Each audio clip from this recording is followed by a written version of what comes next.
it was very clear that they wanted Juice to win that battle. So 2003 Scribble Jam. How did you feel about this one? The most notable battle was with you and Juice, and that was controversial too, right? Yeah, it was. It was definitely controversial. I think that, again, with the seeding, it was very clear that they wanted Juice to win that battle. But at the same time, they had to give him some good fights. Some good they couldn't just put him up against bums or whatever. And I think that, like I'll put it like this. At Scribble Jam, I never got an easy walk ever. Like I always had to battle fucking extremely good people. You know what I mean? Like I never had like a where like the good guys took each other out. Like, or there was an upset where like someone took someone who's really ill out and then like whatever. Um that was a vicious battle because I mean like it's basically like you're like a second or third year player in the league and you are playing against an old LeBron James, but it's still fucking LeBron James. Like this is a dude that can give you absolute hell. Like hell. Like absolute fucking hell. He's a guy with rocket launchers on his fucking shoulders. Yeah, I mean, this is a battle mech, like a Gundam. You know what I mean? Like so like, you know, dude, even his size alone, bro, he's like 6.5 feet tall. Like he's skinny. But like you see it, like dude, I'm not short. I'm like 6 flat. You know what I mean? He had to bend down to even get in my fucking face. Bro. It felt like he was 9 feet tall, shooting his fucking arrows at me. And again, like his style with the setup and the punch and the setup and the punch and the setup and the punch, it's like fighting Lennox Lewis, bro. Like the jab is gonna push you back, and then he's coming over the top with the 80-inch reach, and he's fucking blocking you, eye socket every fucking time. So it's like for you to win, you got to fight like, and Tyson didn't beat Lewis, so maybe this is a bad metaphor, but you have to fucking you to get inside there and fucking you got to do something. Like if you just try and fight your fight against him, you're going through the ropes. Because again, like I'm mixing metaphors here, but maybe you can picture my imagery. The way he does it, he sets it up, punchline, sets it up, punchline, sets it up, punchline. He can do a freestyle battle juice that goes on for 5 minutes and have 200 fucking punchlines. Like he wrote them down. His process, it's like we have the little gear here for the setup and the big gear for the punchline. So again, jab is pushing you to look back, and the next one is coming over, and he's throwing it 9 feet, just hitting you in your fucking eye. So that is vicious, vicious battle to have to fucking battle against the dude who battled Supernatural. I'm like, really? Like, who do I have to fucking battle next? Oh, like, you know what I mean? Like, oh my god, yeah, that was wild. And so the only way I knew I could get him in any way was is another thing about my battling style was that, I learned a diabolic immortal technique was to incredibly rude and mean. Like nothing's off limits. There's no such thing as sacred, sacrosanct subjects. So, like I think I said something like the day your album drops, I'll ride a flying pig over hell's frozen mountaintops. Like that was like the line I got off against him that staggered him. Because again, I was scrambling to try and think of something while I'm while hearing whatever that was relevant, that was a weakness of his. Like what was his weakness at that point? He was doing as the dude at the great verses and a couple 12 inches, but he never put together a coherent project when he was already much older. So I was like, all right, well, that's that's what I got. I'm gonna go with it. What was your thoughts when they announced that he had won? Were you surprised? Were you like, not again? Like they did me like this again? I think it was closer than Mac and I, but I definitely think that that also could have been me just as easily. So I was just like, I mean, I was just like, I was just very cynical at that point. I was just like, oh my fucking god, like, you know, because here's the thing with someone like Juice, bro, and I guess it's not fair for Juice, but it's like it would be very, very hard for someone to again put Juice through the ropes, like knock him fuck out, like destroy him. Like it would be almost impossible. I mean, him and Supernatural battled. They battled for a fucking hours. I remember if I remember the audio correctly. You know what I mean?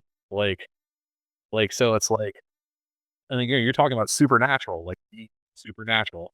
And again, he's more of a flowing type guy than a straight punchliner. But you're talking about like someone who's acknowledged as like one of the freestyle gods in the history of hip hop. And Juice gave him fucking like I feel like it was Juice, same thing. Boom, boom. So it's like you're never you're never going to be someone like Juice. Method is that vicious. Like it's never gonna be like one where where it's the unknown MC type, where they're just looking at their shoes. It's not gonna happen. So it was always going to be like a close one in my mind. So it was like I knew I wasn't gonna get a knockout.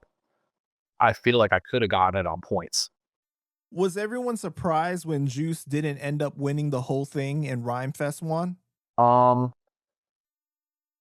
yeah, I do think that people were shocked, but I also think that they wanted one or the other of them to win that battle. You know, like Rhymefest's approach was I on the mic and called it a festival of rhymes. Where it was just like Rhymefest, he wasn't really spitting punchlines. He kind of flowed at you and the energy got the crowd going. It was a festival of rhymes, a lot of words, coming at you with a very, very strong delivery. So that was his thing. And then Juice again was the mechanical punchline, setup, punchline. Um, you know, I mean, maybe Juice ran out of gas a little bit. Maybe he wasn't as good going to the later rounds. I'll be honest with you, bro. I wasn't paying attention because, like, once I get jerked, I'm just like, "Oh, I should just go fucking kill myself. My life, fucking bad joke." Like whatever. It wasn't like I was sitting there like analyzing it. I was there, but I wasn't. Right. I wasn't there. When I interviewed Poison Pen, he said that he felt Scribble was like biased against New York or the East Coast in general. Like, how do you feel about that? I do think it was very Midwest centric to some extent, but I bet you that Bragging Rights and Rocksteady were probably pretty biased against people who weren't from New York. The Super Bowl battle in New England was certainly biased against people who weren't from Boston. You know what I mean? Like, I think it's just kind of how it goes, man. This was old school pre WWF like smokehouse wrestling or like bar boxing type shit. Like every ethnicity, every city, every neighborhood is gonna back the guy. That's just you gotta contend with that. It's part of what makes it interesting to some extent, as fucked up as that is, Right. respectively. At the time, I wanted to take a flamethrower to everyone and then myself and jump off a fucking bridge. With the wisdom of years, it's just that's part the tribalness of it. Just like boxing. The tribal nature of it made it so one of the things that made it so compelling. Did you have any other notable like battles against like big name people outside of Scribble Jam? Who the fuck else did I battle outside Scribble Jam that would be consequential? Um, it wasn't really like so I'm gonna say it's like a straight like battle. But I remember one time it was funny as fuck. It was at a house party in Philly. Because I lived in Philly for like 8 years and I went to Temple. And this was in the early 2000s. And Philly was a very, very crazy place back then. Like a absolute nut house of a place. And I I battled I battled that dude Mars Koak, who was on like Clones or whatever. Like, yeah, he was like part of like the Roots crew, and he was like a known freestyler. Like he set up in the site that I was in, and I fucking smoked him. Now we have to go find like one of my college friends to verify my claim. Yeah, I remember. I didn't even know who he was. He was just, got called him Bulls. He was a bull with the beard and the Castro hat and shit like that. But I remember like we had like a crazy freestyle thing going back and forth, and yeah, I definitely that was the dude who was that's Mars Co-op. He was on that fucking he was in the Loans video, off the Philadelphia Half Life. Which again, for maybe for Raider hip hop doesn't matter, but for Philly, we're like, they're like, damn. And then just some other wild situations I was in. One time I did a show in South Africa, and I was billed as like the freestyle battle god, da da da da, like and like this place was out like it reminded me of the Scribble Jam venue. It was in like township, which is like a fucking hood in South Africa, like a wild place. I had to battle probably 50 at that show. Like by the end, I was literally blood. I couldn't walk. Like the crowd was so fucking rowdy. It was all young South African battle MCs of their hood, which makes our worst hood look like fucking Beverly Hills. So these dudes are physically hungry. Like they are hungry. And then you got me, America. You know what I mean? And I'm billed as like being great. So they're like, we're going to see about that, motherfucker. They wanted wreck. Yeah. Like they wanted fucking wreck. That was a crazy fucking show. I remember at one point, DJ organized it. He was like a Russian dude, but he was like a Russian South African. I remember I turned around and he was like fighting like two people.